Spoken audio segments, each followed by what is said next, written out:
150 বছরেরও বেশি পুরনো একটা স্টেশন। এর এক একটা দেওয়াল, সিলিং মনে করিয়ে দেয় ব্রিটিশ আমলের কথা।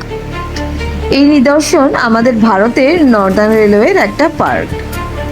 হয়তো এই স্টেশনের পেছনেও আছে কিছু ইতিহাস, কিন্তু আমরা সেই ইতিহাস খুঁজতে যাব না।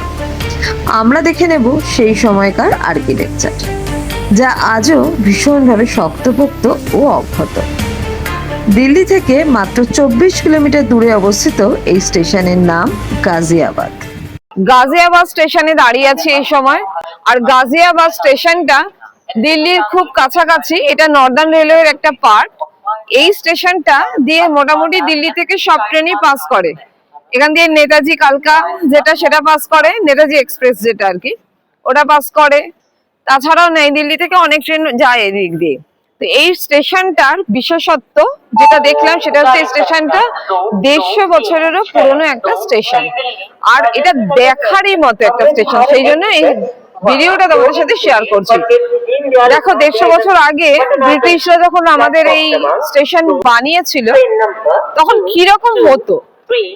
এত মোটা মোটা থাম আর দেওয়াল দেখতে পাওয়া যাচ্ছে, তার সাথে দেখো কি অদ্ভুত। মানে এই স্টেশনটা যদি না দেখা হয় সত্যি বোঝাই যাবে না যে তখনকার দিনে এত সুন্দর একটা কাজ হতো।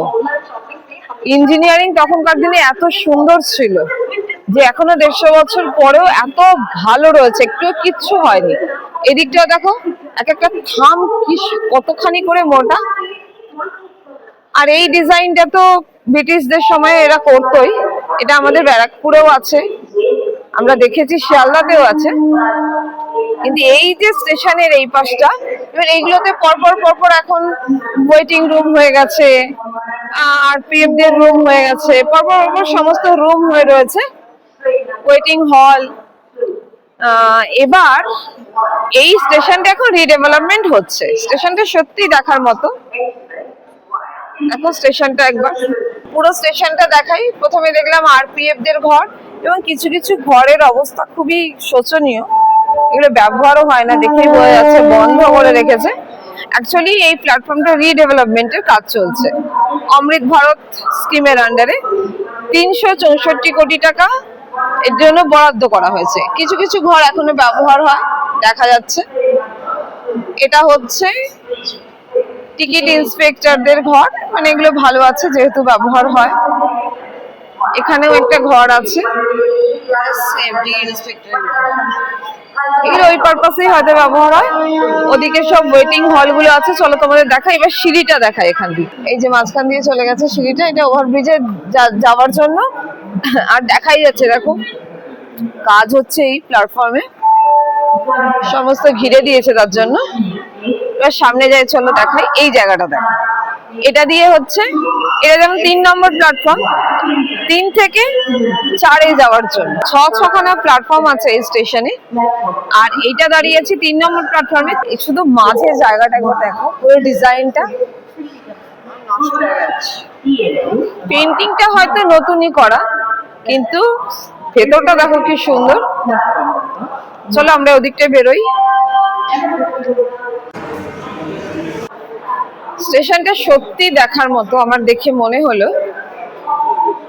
আর এই পুরনো ধাঁচ মনে হচ্ছে নষ্ট করবে না, ওপর থেকে একটুখানি রিডেভেলপমেন্ট করবে।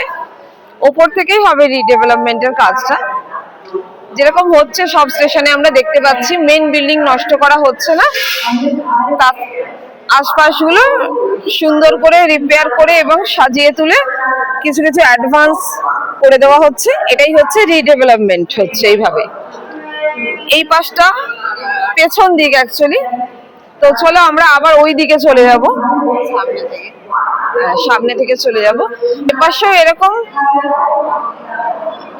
ডিজাইন করে এরা করে দিয়েছে, এবং ওই দিকটাতেও আছে।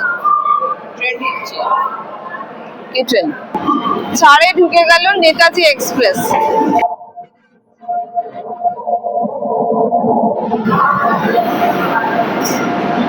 নেতাজি এক্সপ্রেস ঢুকে গেল।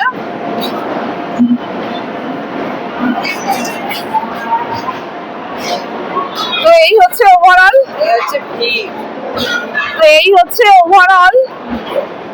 এই স্টেশনটা তোমাদেরকে দেখানোর চেষ্টা করলাম। এরকম সুন্দর স্টেশন আমাদের ভারতে হয়তো আরো আছে, তবে এই স্টেশনটা তার মধ্যে একটা অন্যতম। আমার দেখে খুবই ভালো লাগলো। এরকম পুরনো ঐতিহ্য ব্রিটিশরা করে গেছে যদিও, কিন্তু আমাদের দেশের তো এগুলো ঐতিহ্য।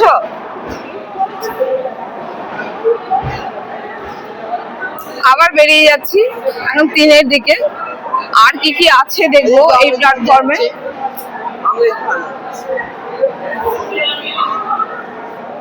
এটা কোথা থেকে কোথায় যাচ্ছে অমৃত ভারতটা? নিউ দিল্লি থেকে রাজেন্দ্র নগরের অমৃত ভারত পাস করছে এই সময়। দেখো মানে সব ট্রেনই পাস করে দিক থেকে। ওখানে ওয়েটিং হল আছে, ওদিকে যে এসি ওয়েটিং হল সেটা আছে, আর সামনে আছে লেডিস ওয়েটিং রুম। এইটা না, সামনেটা। ওই ওয়েটিং হলগুলোকে আমরা ওই দিকটা ছেড়ে দিয়েছি। এখানে স্টেশন মাস্টারের ঘর আছে, আর এখানে সব জায়গাতেই লেডিস এবং জেনারেল দুরকম ওয়েটিং রুমই আছে। তবে লেডিসটা নন এসি আছে, আর যেটা জেনারেল আছে সেটাই একমাত্র এসি ওয়েটিং হল হিসেবে ব্যবহার হচ্ছে। এই হচ্ছে ব্যাপার। আরো সব এখানে অফিসিয়াল রুমগুলো আছে, এরিয়া অফিসার, তারপরে স্টেশন মাস্টার। এইটা যাই হোক দেখলে, এবং প্ল্যাটফর্ম খুবই লম্বা। এই জাফরিগুলো ভেঙে যাচ্ছে, এই জাফরিগুলো সেই পুরনো সময়কারই দেখে যেটা মনে হচ্ছে। তো চলো যাই হোক, আশা করি প্ল্যাটফর্মটা তোমাদের দেখাতে পারলাম যতটা সম্ভব। তোমাদেরও ভালো লাগবে, তবে কমেন্ট করতে ভুলো না। এরকম আবার যখন কিছু নতুনত্ব দেখবো অবশ্যই তোমাদের সাথে শেয়ার করবো। ততক্ষণ টাটা বাই, দেখা হবে অন্য ভিডিও।